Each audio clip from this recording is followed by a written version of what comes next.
안녕하세요. 주택갑TV의 명품 PD 한PD입니다. 어젯밤 나스닥 시장이 폭락을 했습니다. 나스닥 시장의 폭락을 좀 심각하게 좀 받아들일 필요가 있어요. 자산 시장의 버블의 상징이 나스닥 시장과 코인이었거든요. 나스닥 시장과 평행해서 똑같이 올라갔던 코인 시장이 지금 급락을 하고 있어요. 자, 우리가 이것을 어떻게 좀 받아들여야 되냐면, 그동안에 코로나 바이러스와 초저금리가 두 개가 융합해서 자산 시장의 버블을 끌어올렸거든요. 무너지기 시작했다라는 게 의미가 있는 거예요. 자, 그런데 우리가 한 가지 생각해야 될 게, 저는 이제 미국 주식 투자를 하고 있으니까 잘 알고 있어요. 미국 주식을 보면 이미 성장주들은 이미 다 꼬꾸라져 있었어요.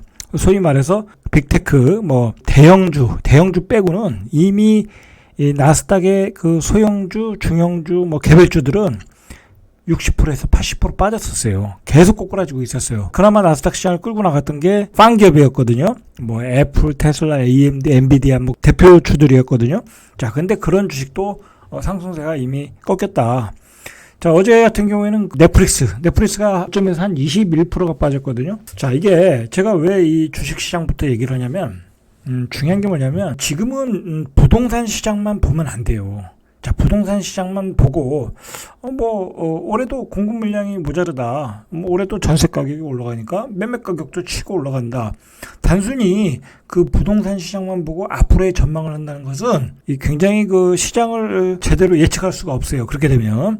자, 왜 그랬냐면, 이번에 그 주택 가격이 급등한 것은 이번 상승 사이클에서 주택이 공급이 모자라서 급등을 할 수 있어요. 그러나 이번에 상승은 말 그대로 엄청난 상승을 빚었잖아요. 3배 이상 상승을 빚었잖아요. 자, 그것의 원인은 초저금리 유동성이었고, 그 초저금리 유동성을 제공했던 것은 미국의 금리나 양적 완화였어요. 자, 그런데 미국의 그 기조 양적 완화가 양적 축소로 바뀌고, 그동안 집값을 올렸던 미국이든 우리나라든 온 세계의 집값을 올렸던 그 유동성을 축소를 하겠다라는 거잖아요. 그것에 대해서 나스닥은 반응을 한 거예요. 자산 시장의 전체 버블이 꺼지는 현상으로 갈 수 있다라는 게 드리고자 하는 이야기의 주제예요. 부동산 시장만 하나만 보지 말고, 나스닥 시장이 빠지면은 대한민국의 코스피도 빠진다. 그 전 세계에 있는 그 비트코인, 코인 시장의 거품도 빠질 수 있다. 코인 시장이라는 게 결국은 뭐예요? 전 세계의 풍부한 유동성이 갈 데가 없으니까 그런 그 디지털 자산을 만들어서 올린 거잖아요. 예를 들어서 달러를 무제한으로 찍어대니까 달러의 대항마다 그런 거는 일종의 스토리고, 시장에 돈이 풍부하니까 코인이라는 게 만들어지고 코인이 투자 대상이 됐던 거예요. 자, 그런데 그 돈을 축소한다고 하면 코인도 떨어질 수 있다. 자, 코인과 주식이 떨어진다. 자, 그러면 이제 버블이라는 얘기가 나오는 거예요. 벌써 신문에서 이 슈퍼 버블이라는 얘기가 나오잖아요. 슈퍼 버블. 이 자산 중에 부동산도 엄청나게 버블이 가미된 거거든요. 자, 그게 빠질 수 있다. 자, 그래서 이 자산 시장의 어떤 버블을 통합해서 봐야 된다. 그러니까 미국의 나스닥이 무너지면 코인도 무너지고, 코인이 무너지면 대한민국의 부동산도 거품이 빠질 수 있다. 자, 그렇게 보시고 전체적으로 보셔야 된다는 얘기예요. 그런 이야기예요, 오늘은. 초저금리 유동성, 그 다음에 미국의 어떤 그 달러 패권, 이게 사실은 이 세계를 완전히 혼돈 속으로 만들어 놨어요. 그게 애초에는 경제를 살리자는 의도였잖아요. 코로나라는 걸 우리가 처음 접하다 보니까 어떤 경제 활동을 할 수 없을 정도로 제한된 그 시장 상황을 만들었기 때문에, 그래서 그 기준금리를 급격하게 인하해서 초저금리 유동성으로 많은 돈을 공급을 했는데, 이게 세계에 어떤 엄청난 휴유증을 주고 있어요, 지금. 자, 그래서 세계의 어떤 그 신흥 국가에서는 폭동도 일어나고, 천연가스 값의 폭동도 일어나고, 어떤 나라 러시아와 우크라이나는 전쟁에 임박해 있고, 그다음에 인도네시아는 석탄도 수출 못 한다고 그러고, 중국 역시 자, 그렇고 이제 미국도 여러 가지 인플레이션 6% 7% 이상의 그 인플레이션을 겪고 있다 보니까 미국이 이 정책 기조를 바꿔야 된다라는 게 얘기가 나온 거예요. 그러니까 이게 서서히 이게 얘기가 나왔어야 되고, 어떤 그 금리 인상이 들어갔어야 되는데 계속 미루다 보니까 어떤 그 잘못하다가는 어떤 급격한 자산의 버블이 붕괴될 수 있다라는 거. 어쨌든 이러한 그 어떤 코인, 주식, 부동산, 이게 모두가 오른 원인이 똑같아요.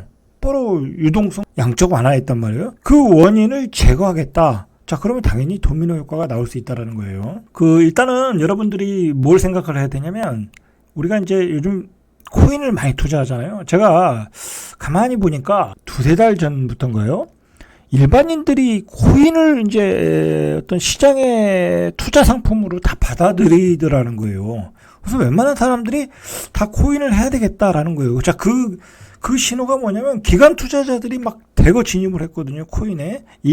ETF 상품도 만들어서 진입을 하고, 그러니까 뭐 기관도 진입하니까 일반인들이 코인을 다 사더라는 거예요. 자, 샀잖아요. 그래서 5천만 원 이상까지 올라갔잖아요. 자, 거기서 지금 일반인이 바로 편안하게 살 때, 일반인들이 그것을 시장에서 받아들일 때가 바로 꼭지라는 거예요. 꼭지. 그래서 코인의 꼭지가 만들어지. 이게 이미 그 전문가들, 그러니까 증권사의 전문가 똑똑한 애널들은 뭐라고 그랬냐면, 이 코인을 어떤 그 유동성에 의해서 만들어진 상품이고 이것을 성장주로 본다는 거야. 자, 그러니까 나스닥 성장주가 폭락을 하니까 코인도 같이 폭락. 이번에 폭락하면서 이 1,400조가 증발했다라는 거예요, 이게.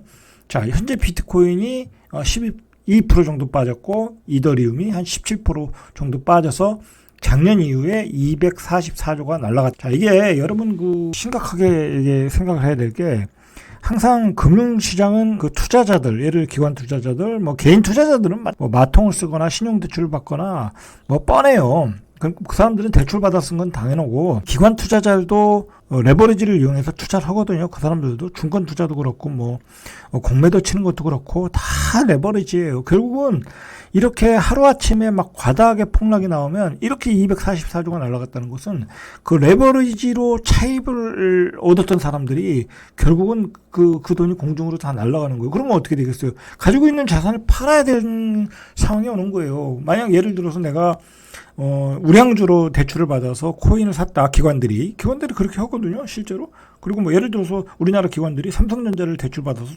뭐 그것도 그 돈을 가지고 또 돌리잖아요. 자, 그런데 만약에 삼성전자가 폭락을 했다. 자, 그러면 코인에 투자했던 돈들은 다 팔아야 되고 나스닥 성장주들은 다 팔아야 돼요. 자, 그러니까 이게 폭락이 나는 거예요. 던지는 거. 자, 그런 관점에서 어떤 지금 자산 버블이 붕괴 직전이라는 거예요. 이거는 제가 무슨 괜히 하는 얘기가 아니라 어떤 공포의 분위기를 조성하는 게 아니라 이미 이런 얘기들이 되고 있었어요.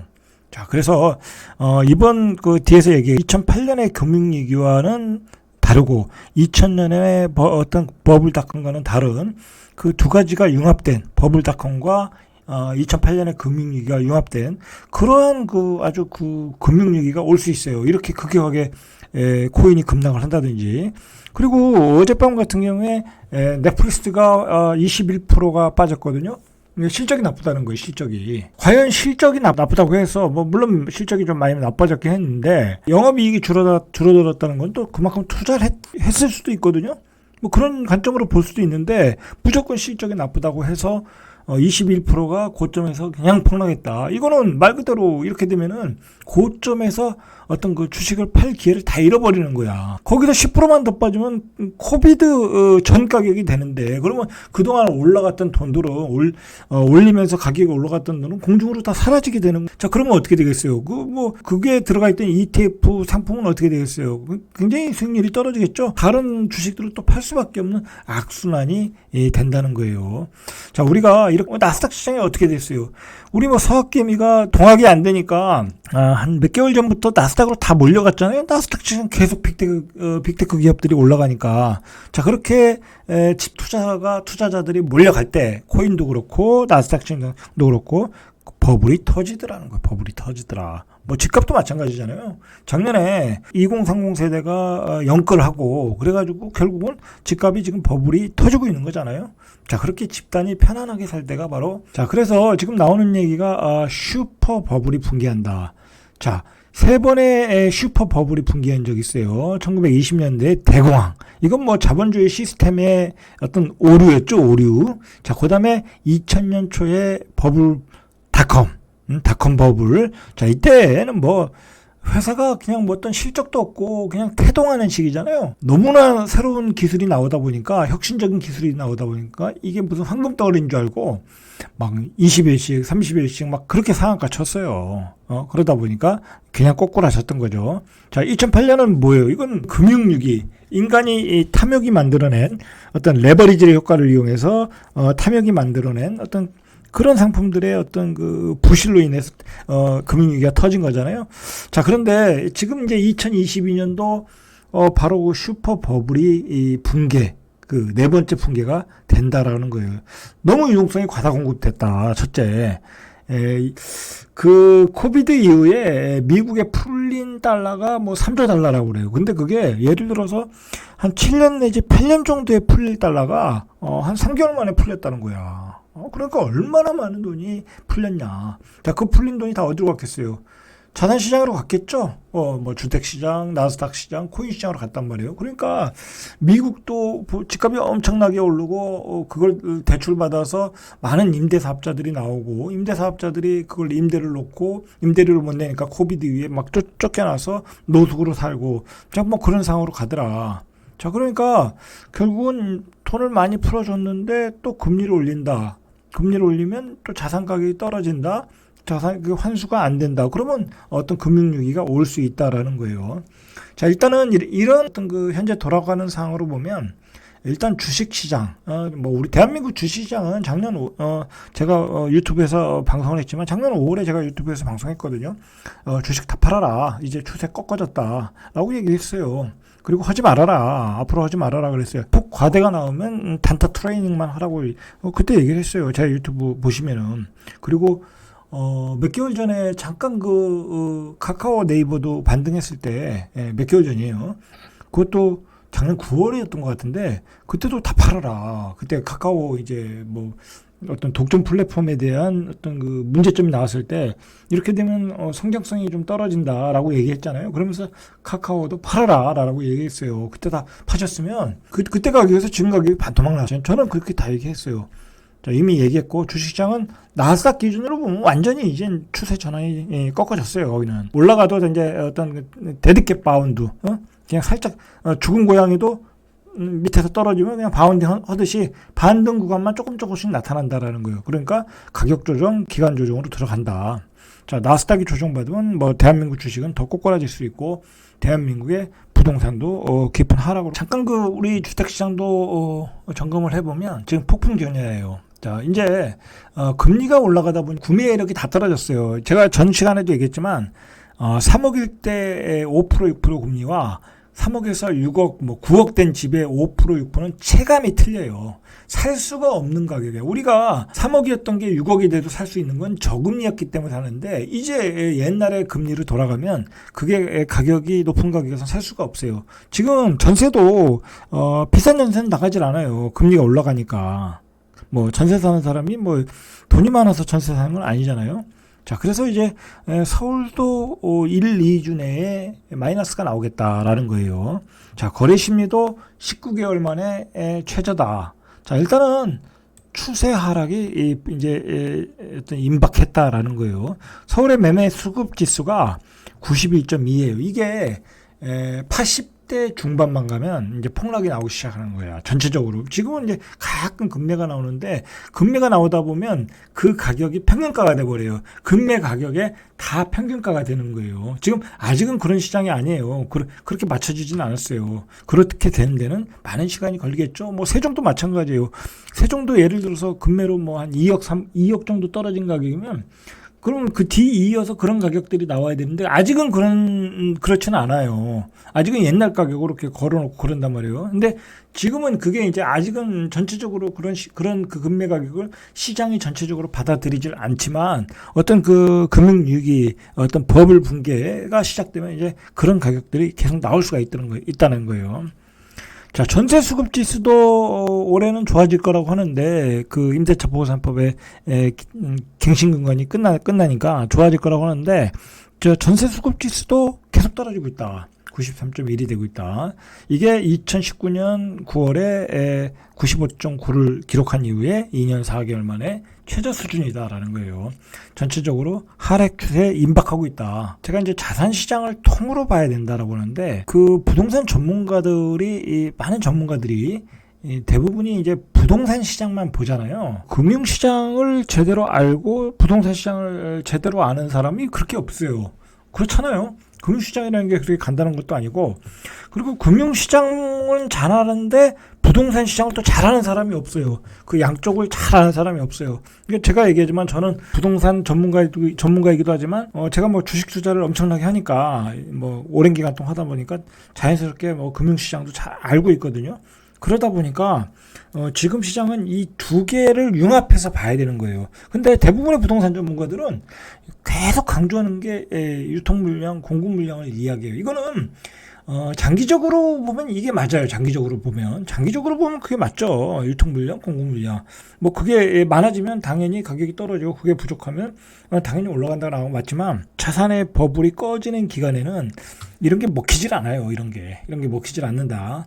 예를 들어서 금융위기가 왔고 뭐 코인 가격 급락하고 주식 가격 급락하고 금리 올라가고 그런 상황에서 유통 물량, 공급 물량이 모자라다고 해서 집값이 올라가겠습니까? 올라가지 않는다는 거예요. 그거는 있을 수가 없는 얘기예요. 있을 수가. 예, 지금은 그런 상황이 아니다. 이것만 놓고 봐야 되는 게 아니라 그 주식시장, 그 다음에 금리, 그 다음에 환율, 코인 시장, 뭐 그런 시장을 전체적으로 보고, 그 다음에 유동성 축소에 관한 문제, 자, 그런 시장을 그러한 그 조건들을 다 대입을 해서, 서로 연결되어 있기 때문에 대입을 해서 연관져서 어떤 영향을 끼칠 건가, 어떤 충격을 줄 것인가를 우리가 봐야 된다라는 거예요. 아까 처음에도 얘기했지만, 지금의 부동산 폭등은 초저금리 유동성이었다. 자, 그런데 그것에 대해서 금리는 인상을 했으니까 초저금리는 없어지고 유동성도 축소하겠다. 자, 인플레이션 발작이 일어나고 있다라는 거예요. 결국은 이 도미노 효과가 오게 돼 있다라는 거예요. 자, 이미 금리 인상 효과로 이미 전세 시장에서 나타나고 있고 이제 전세가 다 사라지고 있어요. 자, 월세가 한 41%까지 올라왔어요. 그리고 매매는 거래가 안 되고 있고 금매는 계속 나오고 있고 뭐 매매가 안 되니까 금매가 나올 수밖에 없죠. 자, 그래서 자산이 급등한 시장에서 주택시장은 버블 붕괴 직전이라고 지금 봐야 돼요. 그 나스닥 성장주들이 이미 빠지고 있고, 이미 뭐 개별주 소형주들은 80% 빠지고 있고, 그리고 뭐 빅테크 기업들은 뭐 어차피 빠져도 뭐 예전에 2000년대 버블닷컴처럼 그렇게 빠지지 않죠. 뭐 애플이 그렇게 빠지겠어요? 아마존이 그렇게 빠지겠어요? 그렇게 빠지진 않는다. 뭐 페이스북이라든지 메타라고 그러죠. 그런 주식들이 이제 그렇게 빠지지 않고 뭐 빠져도 이제 올라갔던 거에 뭐 3분의 2, 뭐 그다음에 반토막 그렇게 나겠죠. 자, 그 얘기는 뭐냐면 이제 그게 그런 그 버블닷컴의 충격은 없고 이제 그런 버블닷컴의 충격은 이제 개별주 소형주에서 나타날 것이고 제가 보기에는 이 코인에서 문제가 나타날 가능성이 있어요. 코인이 가격 변동성이 크다 보니까 코인에 투자했던 사람들이 투자했던 뭐 기관들 뭐 그런 것들이 급격하게 빠지면 결국은 거기서 어떤 위기가 나올 수 있다라는 거예요. 그리고 그러다 보면 그런 것을 만회하기 위해서 가지고 보유하고 예를 들어 레버리지를 썼을 거 아니에요. 그러면 대형주들을 팔아야 된단 말이에요. 뭐 애플도 팔아야 될 수 있고 그다음에 뭐 엔비디아도 팔을 수도 있고 그러면 이제 급락이 나타날 수 있는 그런 가능성이 있다라는 거예요. 왜냐하면 이 코인이라는 거는 성장주와 똑같은 맥락이에요. 자, 결국 코인이 빠지면 토지 주택 시장도 버블이 빠질 수밖에 없다라는 거. 뭐 마찬가지 아니겠어요? 우리나라 사람들도 코인에 많이 투자했을 거 아니에요. 그럼 뭐 코인 빚내서 투자했을 거란 말이에요. 그럼 코인이 떨어지거나 나스닥 주식이 떨어지거나 그러면 이제 부동산을 또 팔 수밖에 없는 상황이 오겠죠. 이게 다 연결되어서 어떤 그 버블이 빠지는 현상이 나타날 것이라는 거죠. 일단은 반드시 지금은 현금화해야 되는 구간이에요. 아직은 이게 나스닥이 빠진 게 아니거든요. 많이 빠진 게 아니거든요. 자, 그러니까 주식 특히 주식 같은 경우에는 한번 반등은 줄 거거든요. 다음 주에 FOMC가 27일 회의가 있으니까 뭐 이렇게 빠지는데 파월 의장이 무슨 강경 발언 하겠어요? 하더라도 노출을 안 하겠죠. 뭐 어차피 그 의사록은 뭐 한 달 뒤에 나타나는 거니까. 자, 이 반등을 하면 일단 주식 같은 경우는 현금화 하셔야 돼요. 현금화 하셔가지고 그리고 아파트 같은 경우도 예를 들어 지방에 투자한 아파트들 같은 경우는 빨리빨리 팔으시는 게 좋아요. 안 그래도 지금 다주택자들이 그 종부세가 많이 나오잖아요. 지금 뭐 저번에 신문 보니까 한 40채 들고 있으니까 1억 2천이 나오더래요. 자, 1억 2천 나오면 그냥 1년에 집 한 채씩 뺏기는 거예요. 갭 투자하신 분들은 그거 어디 가지고 있겠어요? 못 가지고 있어요. 자, 그리고 여러분 뭘 생각을 해야 되냐면, 이거 장기적으로 생각해야 될 게 뭐냐면, 여러분 이제 뭐 정권이 바뀌거나 여당이 되든 야당이 되건, 뭐 여당이 되면 뭐 규제가 풀리겠어요? 안 풀리겠죠. 뭐 더 강하게 갈 수 있겠죠. 그럼 야당이 되면 뭐 풀리겠어요? 풀린다고 지금 예상을 하고 있잖아요. 그것도 안 풀릴 가능성이 많아요. 왜냐면 뭐 야당 맘대로 풀 수 있는 것도 아니고, 그리고 이미 우리 주택 시장에 어떤 어떤 체질이 다주택자에 대해서 어떤 예전처럼 투자를 쉽게 할 수 있는 환경이 이제 안 돼요, 이제. 말 그대로 대한민국의 갭 투자들이 이번 기회를 통해서 얼마나 많아졌어요. 자, 그러면 다음 상승 사이클이 되면 또 얼마나 많아지겠어요. 대한민국에서 갭 투자에서 성공하면 또 강사가 많이 되잖아요. 그 강사들이 얼마나 많아요. 그 강사들이 다 배출하는 거잖아요. 강사들한테 수업 받으면 또 갭 투자가 되는 거예요. 자, 그러면 얼마나 많은 갭 투자가 지금 만들어졌냐고. 그러면 다음 상승에서 예전처럼 그렇게 쉽게 갭 투자 할 수 있도록 상황으로 만들어 놓으면 집값은 2배, 3배 폭등할 수 있어요. 그러면 정부가 그걸 그대로 놔두겠어요? 안 놔둔다. 그래서 이게 정부가 어떤 집값의 체질을 전세에서 월세로 바꿔 가고 있잖아요. 그래서 월세를 거두면, 네가 월세를 받으면 거기서 세금을 반을 떼어가겠다라는 거잖아요. 미국처럼. 그런 구조로 가는 거예요. 그런 구조로. 그렇게 갈 가능성이 있다라는 거예요, 지금. 자, 그래서, 앞으로의 그 주택시장의 규제는 더 세질 수가 있다. 그리고 기존의 규제는 안 풀릴 가능성이 많아요. 뭐 중과세 유예를 한 번 정도 해줄 수는 있고 그것이 조금 풀어질 수는 있어요. 그러나 어떤 뭐 취득세 완화라든지 그다음에 다주택자에 대한 여러 가지 그 세금 양도세 문제는 결국 풀어지기가 어렵다라는 거예요. 이게 구조상. 만약에 그게 다 예전처럼 복원되잖아요. 그러면 이게 대한민국 주택시장은 이게 완전히 투기판이 되는 거예요. 그걸 정부가 모르겠어요? 전문가들도 다 알아요. 자, 그런 점을 이해하시고, 지금을, 이제 뭐 앞으로 법이 바뀔 것이다. 뭐, 그렇게 생각하고 이제 계속 다주택자를 고집하시는 분들이 있거든요. 자, 그거, 나중에 몇 년 가다 보면 벌써 이제 휴증이 나타났어요. 1년에 1억씩 날라가 보세요, 한번. 1억씩 세금을 내보세요. 심지어는 카드 신용 받아가지고 내시는 분들도 있어요. 집이 안 팔리니까. 매년 지금 집을 한 채씩 팔아야 돼요. 집을 팔면 그게 만약에 또 양도세 70% 내고 뭐 그렇게 되는 상황도 있잖아요. 그렇게 되면 그거 오히려 깡통 차는 거예요. 그렇게 한 3, 4년, 5년 가잖아요. 그럼 남는 거 하나도 없어요. 줄여나가야 된다. 규제는 더욱 세질 가능성이 있다라는 거예요. 누가 정권을 잡든 대한민국 어떤 자본시장의 구조, 어떤 주택시장의 어떤 구조, 그리고 투자자들의 어떤 유입으로 봐서는 규제가 풀어지기가 어려운 상황이에요. 제가 보기에는. 내가 투자를 하겠다고 하면 이게 다양한 루트를 만들어 놔야 돼요. 이제는 다양한 상품을 만들어 놔야 된다는 거죠. 뭐 코인도 공부해야 되고 주식도 공부해야 되고 채권도 공부해야 되고 다양한 상품들을 공부해 놔야지 오직 주택 시장에 목매고 기다리면 안 된다라는 거예요. 제가 이렇게 보면은 저는 다양하게 하잖아요. 뭐 달러도 투자해보고 주식도 엄청나게 해보고 요즘은 주식에 전념을 하고 있지만 부동산도 해보고. 그런데 이 부동산만 하신 분들은 부동산이 이게 한 번 하면 이게 수익이 크고 임팩트가 있잖아요. 한 번 하면 뭐 요즘은 또 집값이 한 번 팍 오르면 1억, 2억씩 오르잖아요. 그러다 보니까 이게 다른 데를 가질 못해요. 그러니까 막 부동산만 모으면 돈이 된다. 그렇게 생각을 하시는 거야. 자, 근데 그런 생각을 일단은 좀 바꾸셔야 돼요. 다른 시장을 눈을 넓혀서 봐야지, 안 그러면 세금만 출창 낼 수 있다라는 거예요. 자, 그런 관점에서 지방의 소주택자를 주택수를 가능한 한 줄여 나가면서 대비를 하시고, 그리고 지금 그 슈퍼 버블 뭐 그런 말이 나오기 시작했다. 이 버블 붕괴가 나올 가능성이 짙어요. 지금 미국의 자산 시장을 분명히 이 긴축으로 들어가면 어떤 형태로도 나오고, 물론 이제 연준에서 경착륙 하도록 유도를 하겠지만, 경착륙 하도록 유도하겠지만은 우리가 2008년 금융위기에서 봤듯이 금융기관들이 은행, 금융투자기관들이 어떻게 레버리지를 쓴지를 몰라. 우리는 지금은 위기가 터져야 알지. 자, 그러니까 뭔가 급락이 나오면, 뭔가 투매가 나오면 어디가 또 파산이 되고 될 줄 모른다라는 거예요. 그런 거에 대비하셔야 돼. 예, 특히 부동산 투자라는 것은 우리가 이제 전세, 전세 끼고 사는 게 다 부채잖아요. 그거 다 부채 밑으로 사는 거예요. 우리가 주식 투자해서 실패하는 이유가 뭐겠어요? 신용을 쓴 분들이 다 실패하는 거예요. 그리고 성장주들 너무 고점에 잡으시는 분들 실패하시는 거고, 좋은 가치주를 샀는데 가격이 30% 빠졌어. 그건 시간이 되면 올라가잖아요. 그죠? 실적이 있으니까. 자, 부채를 썼기 때문에 결국은 변동성이 견디지 못하고 던지는 거예요. 근데 주택시장은 더해요. 그게 갭 투자라는 게 딱 부채잖아요. 미수 쓴 거거든요. 그건 어떻게 변동성에 견딜 수가 없어. 집값이 떨어지면.